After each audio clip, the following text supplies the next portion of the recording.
Hi, welcome back to Sermons by Dale Dudgeon. I hope you're having a good day. For today's devotional thought, I'd like to use a couple verses from our Sunday school lesson. And first of all, I'd like to thank Howard Estep for working hard on our Sunday school lesson.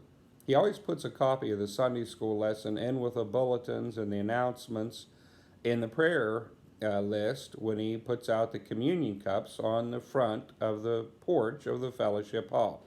And I would encourage each and every one of you to pick up a copy of the Sunday school lesson and study it because Howard works hard on it. Today's devotion is 3 verses from tomorrow's Sunday school lesson, and it's from the book of Zephaniah, Zephaniah chapter 3.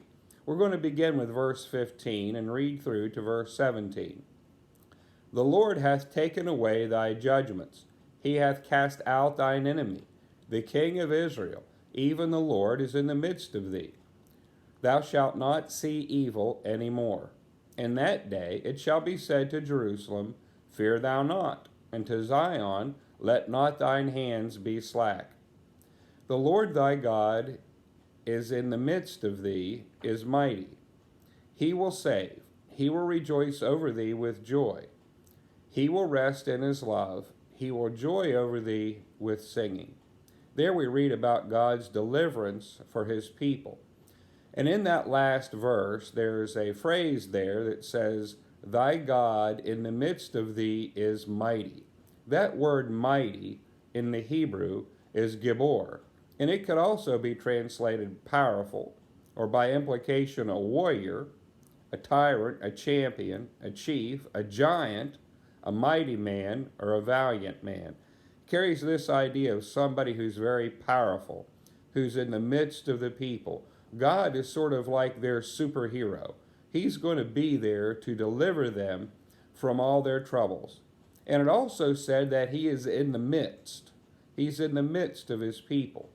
We see this in the ministry of Jesus, how Jesus himself entered into the temple and was in the midst of his temple, how he walked with his people.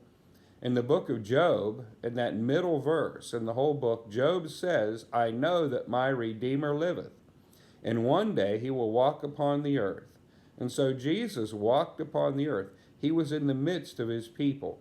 And there was rejoicing and there was singing when Jesus was with them.